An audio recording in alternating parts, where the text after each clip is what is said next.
I know sometimes we do tend to go to that drastic point in our lives of where we're like, let's just forget the whole thing and get rid of everything and forget it all.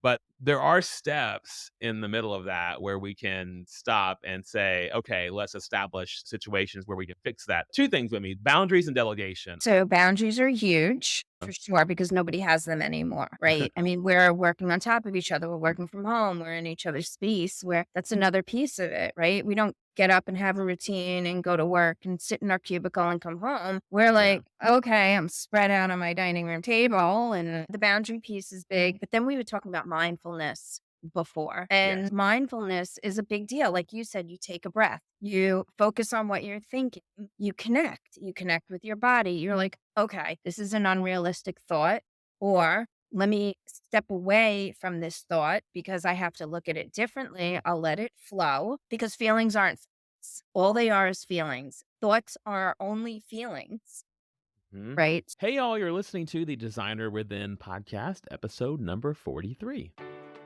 I'm John McClain, and welcome to the Designer Within podcast, the business minded podcast created for creative entrepreneurs by a creative entrepreneur. That's me. I know firsthand the challenges, but also the victories that can come with our careers. And I'm here to sip and spill the tea with you. It's time to dive deep within yourself and redesign your own business and your life from the inside out. Together, we will uncover secrets and share valuable insights. So prepare for a transformative experience, my friend, because it's time to unleash the designer within. Hey, everybody, welcome to another episode of the Designer Within.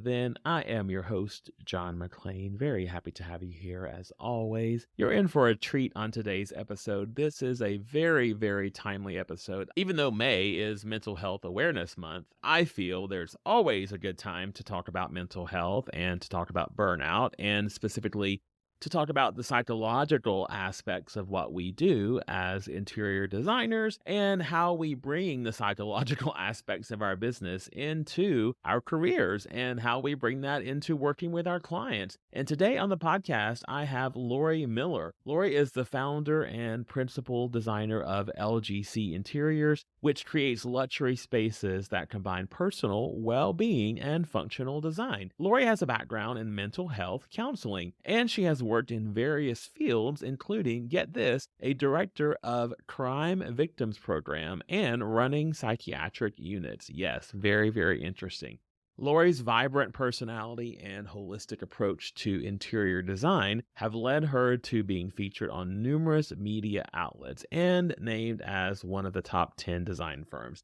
You're going to love this episode. Get your pen and paper out. You're probably going to want to listen to this episode a couple of times, but most importantly, I want you to take heart, especially if you are nearing the signs of burnout, if you have seen some of the signs of burnout that we are going to speak about, or if you just simply want to listen because you want to prevent burnout from ever happening in your career or in your business. And this episode will dive into that. And we're also going to be talking about some psychological aspects of our business and how to best work with some clients. I'm also going to talk about how I experienced burnout and got through that myself. So that being said, I hope you enjoyed this wonderful episode with Lori Miller with LGC Interiors. Lori, welcome to the Designer Within podcast.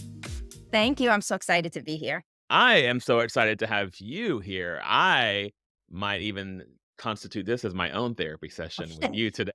Anytime you want. Free services. No, seriously, in all seriousness, this is such a great topic because I feel like working on our own mindfulness and our own minds in general and just being thoughtful about that is always a great topic. And there's never a bad time to do that. And anytime we can carve out a space in our lives to just think about creating space and time for ourselves to really dive into what's going well, what's going wrong, how to work on that is just a good thing to do. So we have so much to talk about on this episode today. But before we get into that, I gave a little bio about you, but I'd like to hear it in your own words because your background is really interesting because you have one foot. And honestly, I will tell you this: I would love to have this background.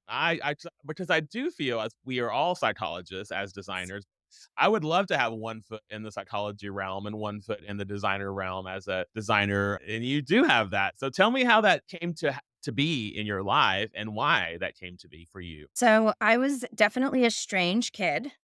Um, I had a family in construction. I was very creative. Oh, and my cat runs across. Hi, I kitty. was super creative. And I thought I was going to be an art major in school, but I also used to read Freud. So I was like 10, 11 years old, and I was fascinated by this whole like Sybil TV, movie and all of these like weird things in psychology. So when I started art school in college, and I had won awards, whatever, when I started art school in college, I had an art professor who told me, "You will never be good at this." And I literally took it to heart. And I was like, "I'm never painting again," and had a meltdown. I was like, "Oh my God, I'm not good at this." And I was like, "Okay." So I pivoted and I went into psychology. And, I loved the psychological aspect of it. I loved learning how to do testing and understanding colors and how that affects things. We got a lot into the holistic, part of life, and I was just on the cusp of crystals and spiritual and all these fun things and doing meditations, and it was interesting to me. So I picked that up, moved out to California, and I was like, "Wow, this is great over here. I love this." And all of a sudden I picked up, a watercolor and I started drawing and painting again. And I was like, "Oh my God, like I miss this part of myself so much." And when I got into my first job, I met my ex-husband, who was then, the love of my life, of course. And we bought our first house on literally a correction officer's salary and a social work salary. So everything was gonna be done by us. It was horrible. The house was so disgusting. I mean, there was bugs falling off the out of the cabinetry, and the house, like, smelled like smoke, and the windows were yellow from the nicotine, and we just, like, spent hours, like, pulling this house apart, and we always wanted to be on the water, and 9 months later, the house was finished. I was all comfortable and settled in, and all of a sudden, I found a house on the water for sale, and I'm like, "Oh, we'll just do it again." So, lo and behold, thank God I was in my, like, 30s. So, lo and behold, we take another house apart, and after I was done, I was spent a year in the wallpaper store, and I was looking for wallpapers. I knew every manufacturer, I knew every sales rep. I was like I lived there. I was like, "This is a great place." So, my boss at the time wasn't my boss, and he's like, "Well, we had our Saturday person quit. Do you want a job?" So I was like, well, I already have a job. I'm running the psych units at Rikers, but this could be like a welcome break. So I took a Saturday job. I was working on commission. I was making $150 a day. I was in my glory. And he ended up selling the store to the manager, and the manager put it into bankruptcy. And he's like, Lori, just go back to school. You're really good at this. I'm like, "You're out of your mind. I already have a degree. I have a master's. I don't need another degree." He's like, "Just go back to school, get a certificate, do something. You're really good at it." So, I went to go sell furniture, and then I worked in a flooring place, and the flooring place, the owner of the store, you can't make this up, right? Only in our industry would this happen. The man who owned the flooring store ended up getting arrested for prostitution, embezzlement, and cocaine possession. And I was like, "Wow, both worlds collide. This is great. I go from jail to jail." Ugh.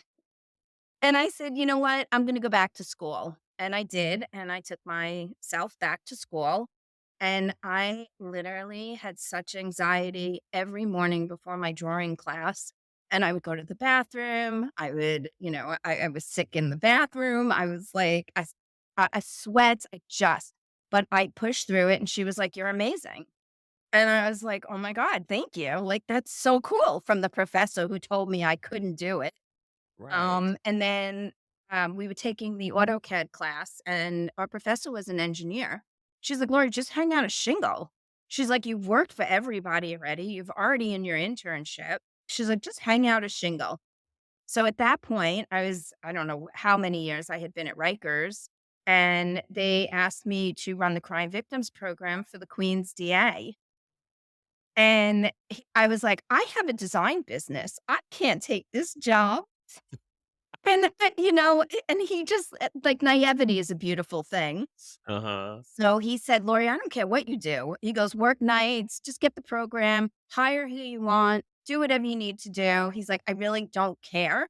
And I was like, okay. So I ran my business. I started the crime victims program. And it was just, it's just been an amazing ride. It's really been amazing. Wow. Okay, Yeah. yeah, that is a story That's that a I've never story. heard.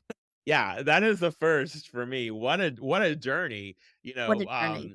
but what I take away from that truthfully is that you had a passion for design and you loved it so much that it was not going to let you go. It was No. not going to tell you like, "Oh, you were told no by a professor or a teacher back in the day and you were told that it was not for you, but deep Right. down inside you knew that it was something that was truthfully was passionate in your soul and that you needed it to be fulfilled because it kept finding ways to surface in your life and Yep. I guess in a lot of ways, as you said, it was therapeutic for you to do those tasks on your own. And then suddenly you're like, oh, wait, no, this needs to be a larger part of my life.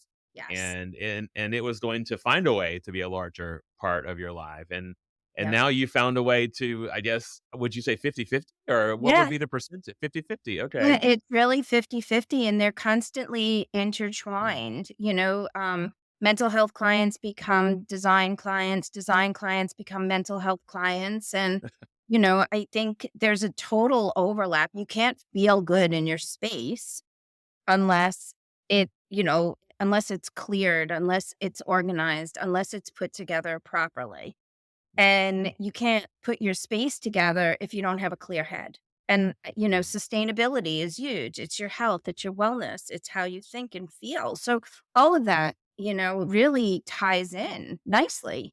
It sure does. And I think for all of us, we have psychological aspects that we deal with our clients. And I see it happening from that very first phone call. And there's two ways, by the way, that I want to handle this conversation that we're having today. I want to talk about how you bring your psychology degree and your background with your clients and how that affects how you do business, but also the aspects that you bring for designers and the services that you have for us. So first of all, I wanted to go down the road of how you work with your clients and how your psychology background finds its way to the surface there. Because when I'm speaking, as I said, with someone on a discovery call, at the very beginning, I start to kind of pick up on things that they're saying or little nuances in their voice or little things about what they're wanting to spend or little ways that they're just saying in a conversation. And then later on, as you go into the actual in home consultation, you see even further.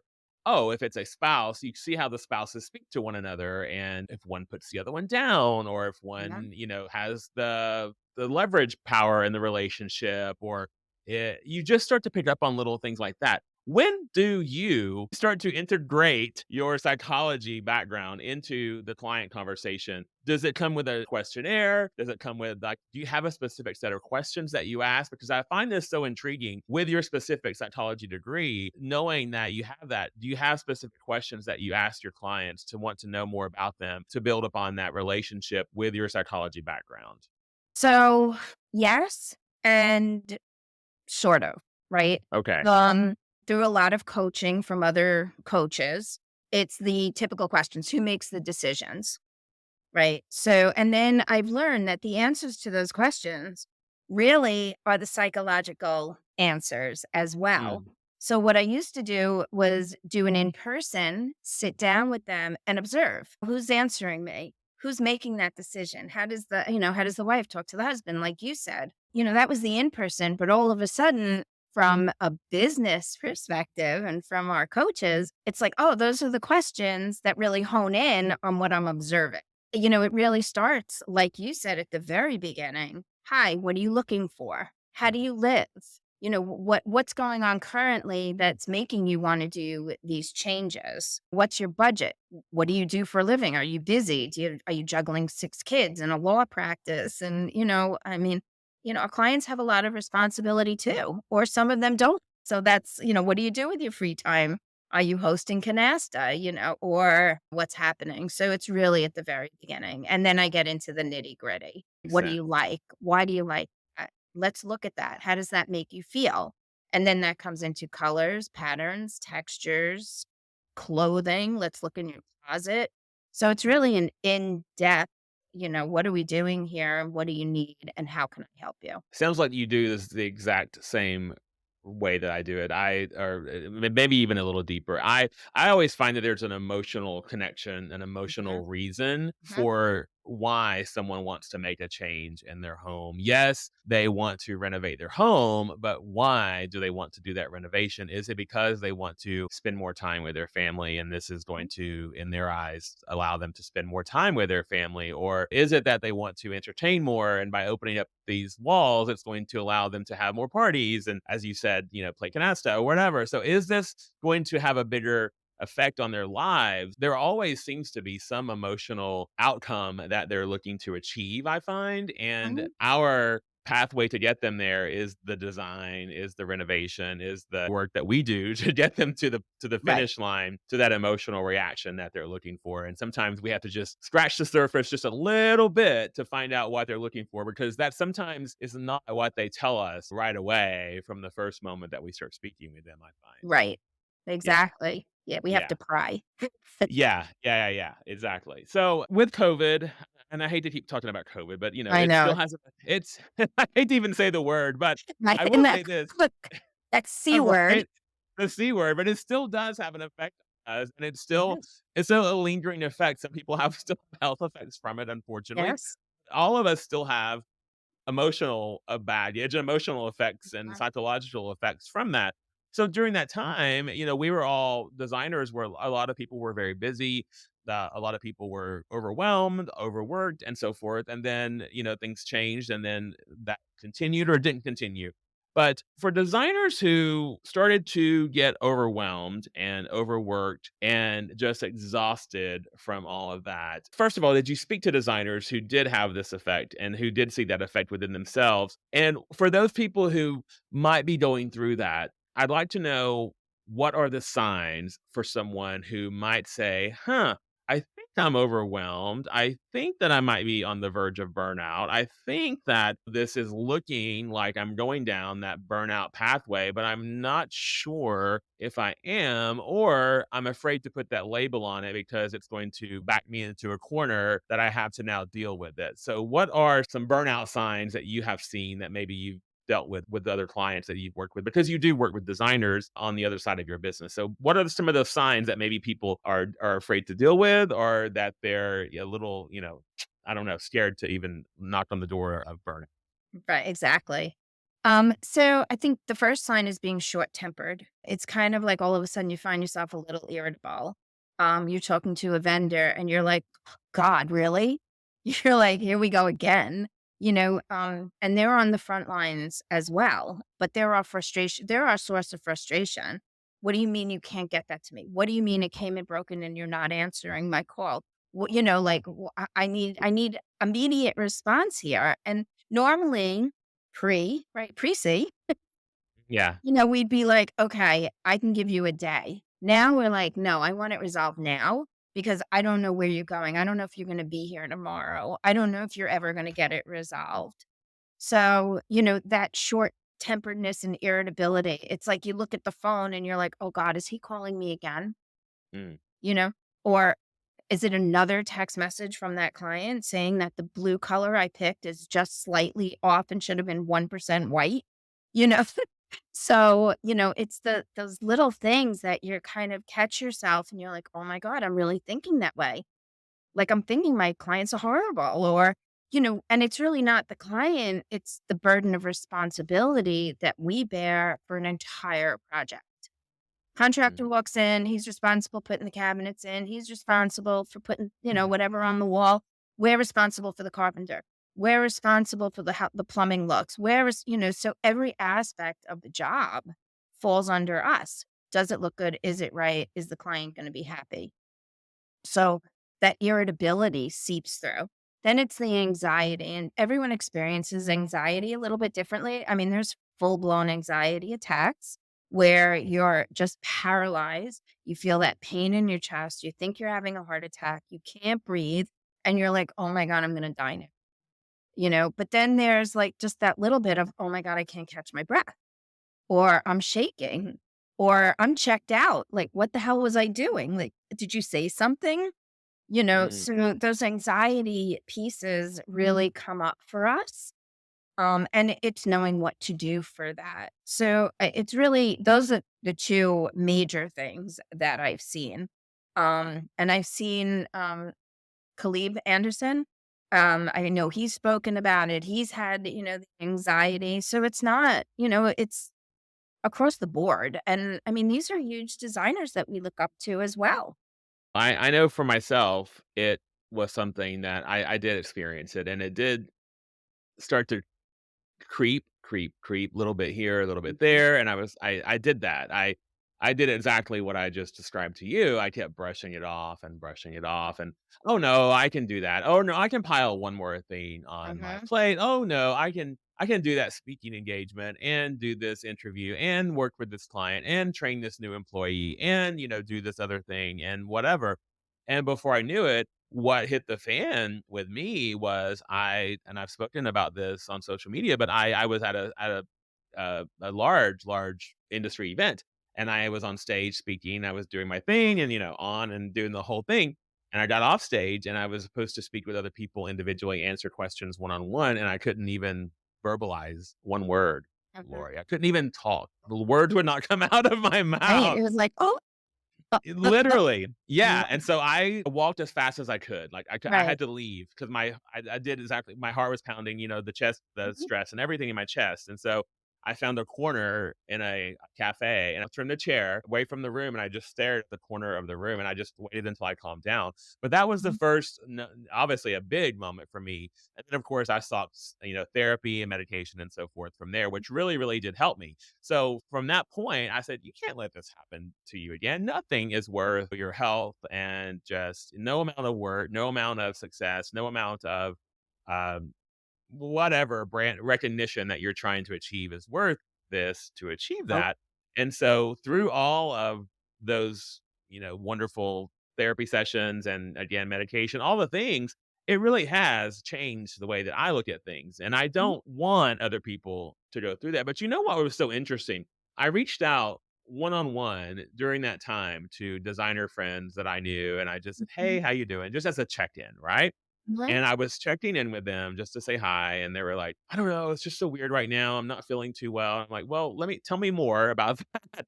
And Right. so many people were having those same ideas, so those same feelings, those same symptoms, but they were scared to say anything about it. Right. And I wish more people would speak up and talk about that more. Do you find that fear of speaking about it is embarrassing to some people? Are they ashamed about it? Is there a shame in the world about burnout and just not being able to keep up with other people? It used to be more so. I Uh-huh. think with more people coming out and talking about it, and people who are our idols. I mean, we see, music people talking about it. We see, celebrities. You're a Mhm. celebrity. Here you are talking about it. Everybody knows. Come on. So, but I think it normalizes it, and I think it makes us more human. But I do still think that people have the you don't talk about. People will Yeah. see you as weak. They'll see you as incompetent. So I think the more we get that out and the more we talk about it, the less that will happen. And maybe the anxiety will lessen also because that's just an additional pressure. It's like I can't talk about it. Now I have to hold it in. Mhm. So Mhm.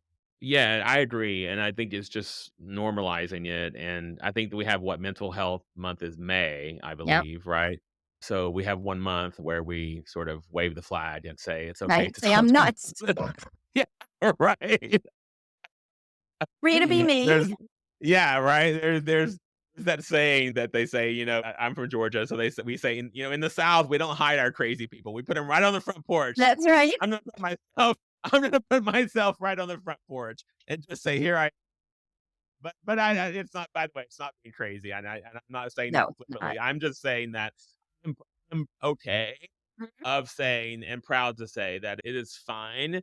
And I applaud people who say, I need help and it's time to get help because I would rather you say, I need help than you wither away. Because you used a word when we were speaking before we went live that resonated with me. You used the word trauma. And I feel like that is such a good word to describe the point that a lot of people get to, right? Before Right. they realize that they need help. And it is very traumatic, right? To when they get to that lowest level. What level of trauma do you find that people do sometimes get to as a designer, for instance, when they're seeking help and when they're looking for help? Do they get to the point of losing clients, losing their business? I mean, what have you seen people get to before, they're reaching for help or when they're reaching out to help for you? What levels of help or what levels of need are they asking for from you? I think they feel like they wanna quit, Mm, I don't know if it's necessarily they could be at the pinnacle of their career, I see. and have a bustling, like you said, you were speaking, you were here, you had this client, you were training somebody new.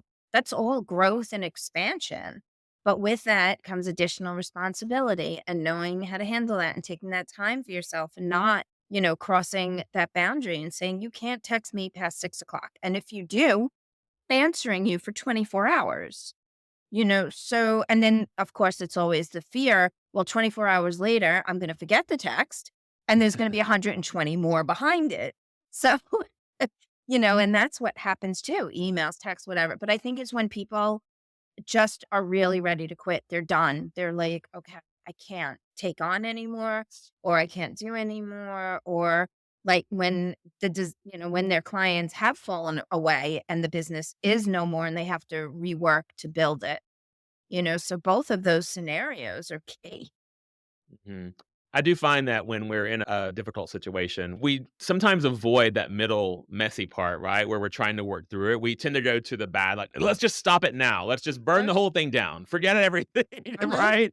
Versus if you just breathe through that difficult part, usually lasts. Like that difficult part, I find for me is about, I don't know, like 60 seconds, something like right, that. Like I just kind of breathe through that moment and like through that rough part, like that, those negative emotions in my head, not anxiety attack necessarily, but the negative thoughts typically for me are about a minute ish. I can kind of mhm, breathe through those and go through those negative because we have negative thoughts throughout the entire day. yes, But I know sometimes we do tend to go to that drastic point in our lives of where we're like, let's just forget the whole thing and get rid of everything and forget it all. But there are steps in the middle of that where we can stop and say, okay, let's establish situations where we can fix that. I agree with you. I find that boundaries are the best way to deal with that. And that was what was part of the way that I fixed that as well. Two things with me, boundaries and delegation. I found that by mhm, delegating tasks to other people were very right. helpful for me. So do you find that those two things are things that you suggest for people to deal with? And what other ideas or concepts do you have that you suggest people work Ye with? So boundaries are huge, Uh-huh. for sure, because nobody has them anymore, right? I mean, we're working on top of each other, we're working from home, we're in each other's space, where that's another piece of it, right? We don't get up and have a routine and go to work and sit in our cubicle and come home. We're Yeah. like, "Okay, I'm spread out on my dining room table and, whatever." So the boundary piece is big, but then we were talking about mindfulness before. And, Yes. it used to be meditation or whatever people called it throughout every decade, it's called something else.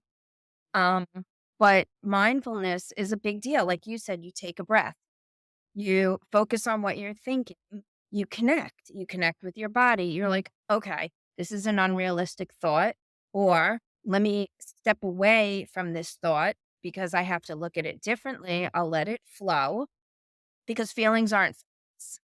All they are is feelings. Thoughts are only feelings, Mhm. right? So usually if we're going to get in an accident, we hit the brake and then we panic. And because we had that thought, oh my God, I almost had an accident. And then we're shaking. So it's the thought, and we're just like, okay, just let me breathe through it. Let me feel the ground, right? They say hug a tree, feel the earth, spirit. So that's what we should do is just take that breath and calm ourselves, sometimes talking to a friend, phone a friend, talking to like you did, you spoke to other designers. It's like, no, I have camaraderie. I'm not here isolated by myself. This is not just me suffering with this phone call. Um, thank God there's coaches and people and, that we can reach out to. It's all of those things and tidbits and knowing what to use when. Yes, and again, not to feel embarrassed or less than for having those feelings. I think that's definitely a critical part of it too. The other thing too, I feel like as designers, we do. You said it in the beginning. You said that we always feel we have to take that burden of the project on for us. We have to take on the burden of the contractor and of the wallpaper installer and of the vendor and of all the people, and there is that perfectionist Mhm. status that we feel we have to keep up with the client too. Mhm. Do you have any thoughts on that concept of perfectionism and what we can do to combat that if we are finding ourselves going down the negative lane of a perfectionist? Tricks for me, right? Because part of that is the truth. We're taking care, it's almost like having a baby, you're taking care of everything. And the client is the baby. And now they're challenging us, which I think is part of what it is. They're challenging us. What do you mean? I think we should be using, satin instead of mesh because, my neighbor on the neighborhood watch of Facebook said that, her color, on her trim.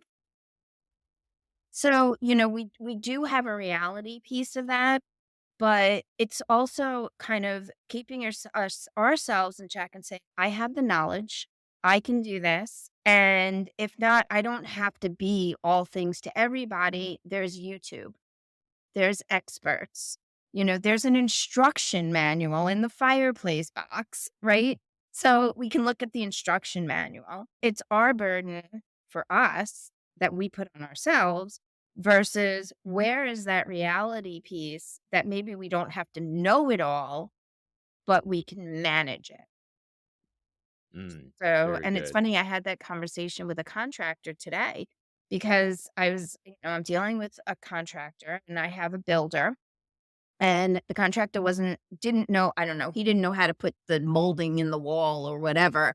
And I was like, I'm saying, you use the glue and, you use the nails and this is done all the time. And I'm showing him pictures and I'm like, but I'm about ready to explode.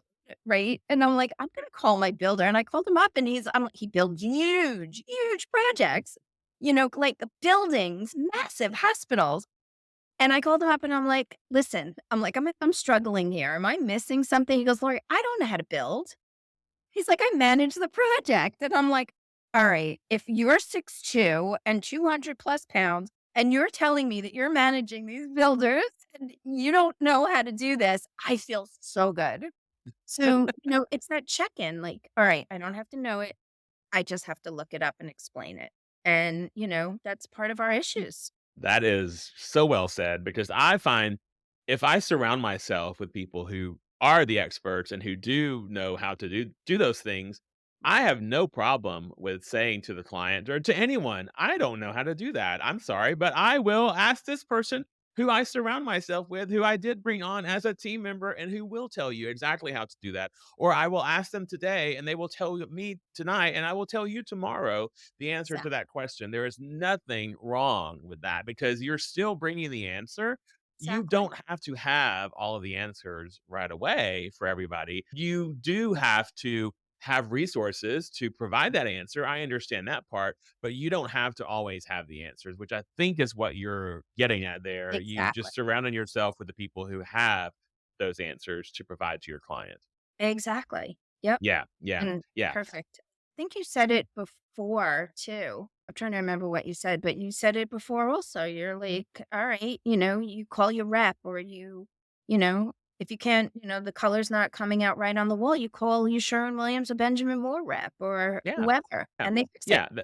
Yeah, yeah, there's a reason we have those people, and Mhm. when I first started bringing my team members on, they were trying to do everything as a for instance, they were trying to do everything let's say we had a woodworker who was doing a built-in for us. They would try to do everything to give to that woodworker, and I would say, "Hey, guys, you don't have to do all of that." Like, part of their job is to sometimes give us the drawing sometimes. They're like, wait, Right. what? They would give us, I said, yeah, they actually will take that off of our plate. So I Yes. would tell my team members, hey, look, that'll save us 3 hours of work to let them do that part of it. And then they actually have that obligation on their end to make sure that those are correct. And then all we do is make changes. It sort of blew their mind when I said, hey, take this responsibility off of your plate, give it to them. And then Right. all we're doing is approving what they're giving us. And they were like, oh, wow, that's wonderful. I can move on to something else. Yes, you can. And that Yes, you can. responsibility, weight of that is also off of your shoulders. So yes, Yep. I love that concept. You had mentioned too, sort of the pressure that we talked about the pressure of the world and and going a little deeper there with social media and with television and all the things that are out there, all the fixer upper shows and all of that. Is there trauma surrounding that? Are there issues that we face as designers that we can feel from the pressure of social media? And can you speak on that for us? And you and I are gonna do a show on that. Absolutely. I mean, the shows are so unrealistic. I mean, it's easy to have a budget of 30,000 to build a house when Lowe's or Home Depot is donating the wood and, Viking is donating, the stove or, we have the refrigerator, everything. And, the contractor's donating his time, but it only costs $30,000 to build the mansion in 2 days, no less. Right. So, that behind the scenes stuff is it creates unrealistic expectations. It creates unrealistic budgets, creates unrealistic camaraderie. I mean, your clients really need to know we're going to be in your house for 2 months or three or six or a year. And your kitchen is not going to be done in 2 weeks. Not going to happen. So, the cabinets aren't going to come with a countertop. It's gonna take a week or 2 weeks or sometimes 3 to get it fabricated. So, let's set you up for reality, and clients don't wanna hear that anymore. They're like, "What? I can go on Wayfair, and I can buy this, and I can do that, and I can George to the rescue, he did that in a week." So, it's it's so unreal, it's not life. Yeah, I agree with that. And I find too that once I realized that by setting clear expectations, it not only set my clients on the right path and it set them up for understanding what was going to happen, it lowered my stress level by knowing that I could lay my head every night on my pillow and understand that I'm not going to wake up to a client who had no idea what was going to happen in their home the next day Right. or that they didn't know what they were going to be charged for that wallpaper or that the cost of their project was going to be X when they expected it to be Y. So expectation setting is I think so many people are just afraid to say the number or afraid to say the time frame because of fear of letting someone down. And I think too sometimes the fear of letting someone down just in life in general is what holds us back, Yes. but because we're afraid to let our parents down or our spouse or whatever. So we don't say the full truth of something. Mhm, And when we don't do that, it's such a disservice to the other person and a disservice to ourselves because then mhm. you have to just spin and spin and spin and spin and spin to try to find that truth somewhere in there. But if you were just straightforward from the beginning, don't you find that you never have to come back and circle the airport again and try to oh, what did I say there? And what do I need to do to cover up this? Because Yep. the facts are the facts. So is that something that you find is a way to avoid stress and trauma and burnout is just to set clear expectations from the get-go? Yes, for the most part. I think some people, no matter what you say, hear what they wanna hear.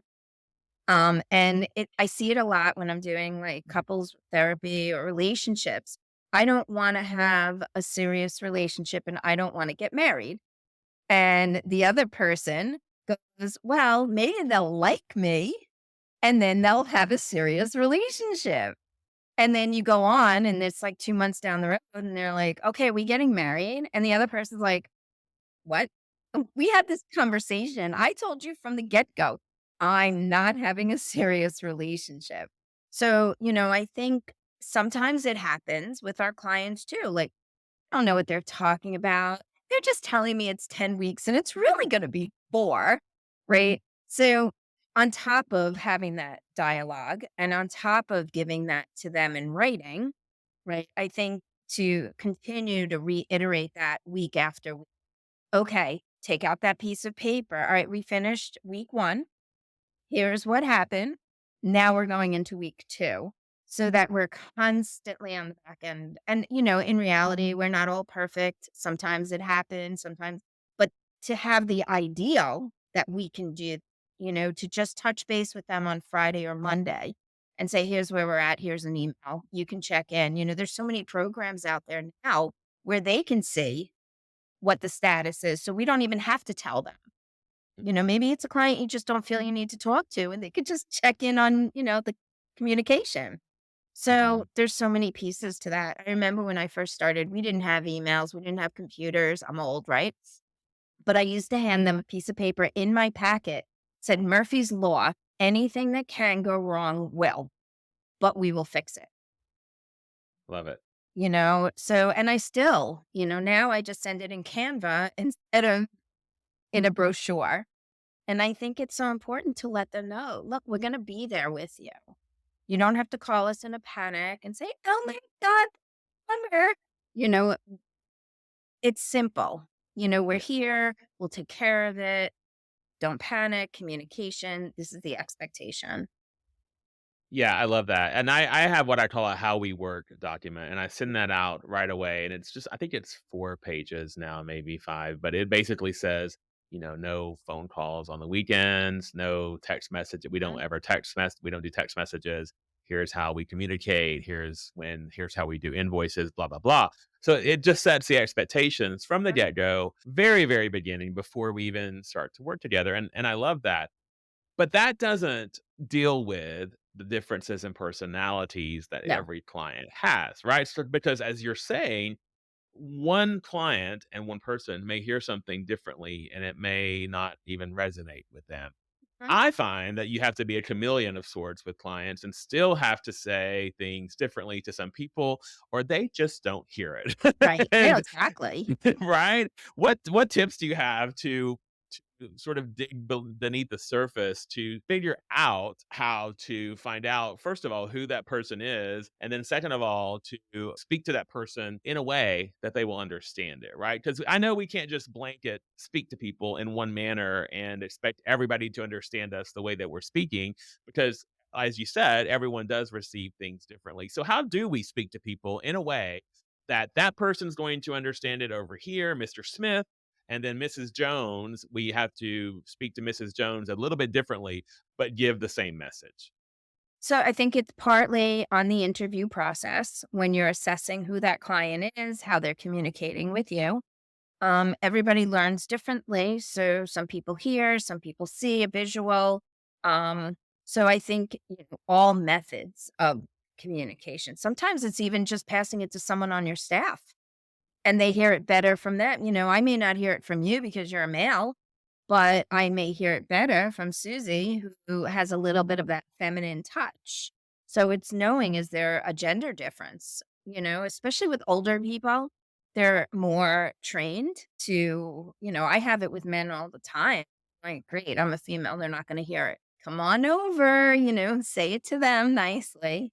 So I think, you really have to know your client and tune into that at the very beginning. Oh, that's great advice. Very good advice. And now, looking back, I can think about different consultations where I've taken a member of my team with me, and I can see where a client has had a different rapport with that team member than they've had with me. And I'm like, oh, okay, you're going to do all the presentations with her because I can see how you're really clicking with her Yep. because she is speaking to you because she has 3 kids and I don't have any kids and you have kids, and so there's that bond that's instantly there. So that's a very, very good point. If you do have team members and you have other people on your team, is to Right. maybe allow them to speak with your clients. I think that's great. And even if you don't, I think there's still other ways to To tap find into. commonalities between each one of you, and just Yep. that old saying, avoid religion and politics, right? Yes, exactly. Exactly. I think that's great. In the busyness of life and in the busyness of our jobs and everything, what do you recommend? How do we take time for ourselves? How do we find those ways to take time for ourselves and everything that we do? Do you recommend doing it daily? Do you recommend doing it on a standard practice? I mean, I try to meditate every morning is my practice to do that. And I know meditation can look differently for everyone, and sometimes it feels a little quote unquote woo woo for everybody. But I think that it can just be taking a walk and doing things, whatever is good for you. But how often do you suggest people take time for themselves? And then how do you suggest people take time for themselves? I think everybody's different. Some people prioritize going to the gym. Mhm. So for sure, make it a point, first thing in the morning, you go to the gym, whether it's yoga, whether it's a treadmill, whether it's walking outside. I think that little bit of movement can help some people, even if it's 10 minutes. For me personally, I have to have my half an hour in the morning. Right. I do before I go to bed, I do my meditation because I'm Okay. also have that spiritual practice. And then I take Sundays. Sundays are, either family day, rest day, friend day, we have brunch. So I manage to do, four things in a month that are fun, and occasionally, a night out. If it's a Wednesday night, like I shut down at 6 o'clock and we're out to dinner or whatever it may be.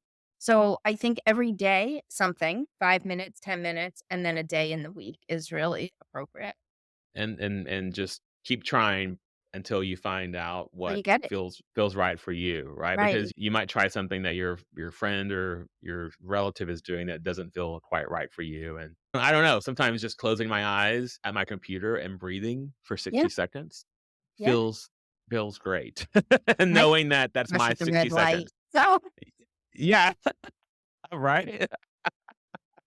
But it's so funny you mentioned Sundays because Sundays, I don't know, Sundays are very special to me because I tend to not want to do anything on Sundays. I yep. tend to not want to I don't want to even get out of my PJs on Sundays Yep. because I know on Sundays I'm not going to hear typically from my team members unless it's an emergency. I'm not going to hear, of course, from clients. Not going to get bombarded with emails about, this, that, and the other vendor. And so I know Sundays are great. I can lounge around, we can cook breakfast, have brunch or whatever at home. I usually take a late morning nap on Sundays. And so for me, Sundays, the whole day tends to feel almost therapeutic for me on Sundays. So I Mhm. get what you're saying there. And if you can find that special, it doesn't have to be a day, I find, but if you can find a special moment, if you can start your day slowly, end your day slowly. Mhm. But I think that just carving out that time for yourself, and it seems impossible until you do it. It seems impossible to Right. find it until you just do it. And then suddenly it becomes a part of your routine and then it's just there. And if you need to,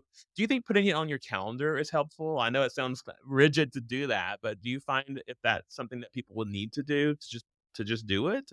I think some people absolutely. It's like either in the notes or on the calendar or, just I used to have we used to have the big calendars and I used to have stickies and it would have like a little person like jumping rope or bicycle riding or, it would just be like a fun reminder. Whatever it takes for you to, for not you specifically, but for, to do, everybody does something fun or different. I agree. No, it's great. It's such a important topic to discuss. Have we missed anything today that you would like for anybody to know before we wrap up the conversation? I think this is such great information for everybody to be aware of. I want everybody to probably listen to this again if you're on the verge of burnout or even just stressed out. This is just such great knowledge to know. And if is there anything else you wanted to add to the conversation, Lori, before we wrap everything up? No, I think this was great. I Yeah, mean, yeah. it's a great topic. It was fun to do with you, and I think there's important tidbits for people. And especially, it's funny because you and I both have had experience with the anxiety and we both use the same sort of tools. So, which we didn't know before this, right? No. So, yeah, I think it's great information for people. And again, don't be embarrassed, don't be afraid, just Yeah. acknowledge it and seek help as you need Yeah. to, and that help can start small at home, and then if you need to seek professional help, that is there as well. And speaking of looking for help, Lori, you offer services for other people, for designers and specifically who need that. So can you talk about what services you offer? And then I think you have a special for everybody that you're I for do. everyone So, listening. Yeah. I do. So, nutrition is a big part of our health as well, and how many of us go through the days without eating. So, Mhm. I do have a certificate in nutrition for mental health. So, in a 10-week package, which would be 10 sessions, doesn't have to be weekly. Let's not stress. But in 10 sessions, we can go through, how to eat healthier, what to do with your body, mindfulness, where were you stressed? How can we help? How can we just get you back on track and loving what you do, because creativity is also a part of relaxation. So it shouldn't, have to be stressful. So for, 10 sessions, $500 discount, call me, and we can set something up. If you're in New York, I can take insurance. That's a big deal. So if anybody needs help in New York, we are licensed for in mental health for that. I love that. And where can they find you? Can you give them your website and your social information, social media? Sure. So I'm at LGC interior design. LGC is Lori Girl Creations. So that was my nickname. So if you can't find me at LGC, Lori Girl is always it's a key. And I'm also LGC Interior Design on my website as well. So feel free to reach out. Great. Well, this has been such a wonderful, timely, helpful conversation. I feel Yeah. better. I feel relaxed. I hope everyone listening does as well. And I hope that they can take this information and apply it to their own lives, and check Lori out for any other helpful tips that you can find out on her website, and take advantage of her offer as well. Lori, thank you so much for joining Thank me today. you. I appreciate it. Likewise. Have a good one. Thank you. Bye. Thanks for sticking with me to the end of the Designer Within podcast. It means the world to me. If you're ready to dive deeper into the topics that we've discussed here, be sure to check out my online coaching and courses program, designsuccessacademy.com. Here I will teach you everything you need to know to run your interior design business, from starting the project all the way to the end, including marketing and pricing your services for profit. And for more information on this podcast, including how to be a guest or my design services in general, go to johnmcclain.co. That's johnmcclain.co. See you soon, friend.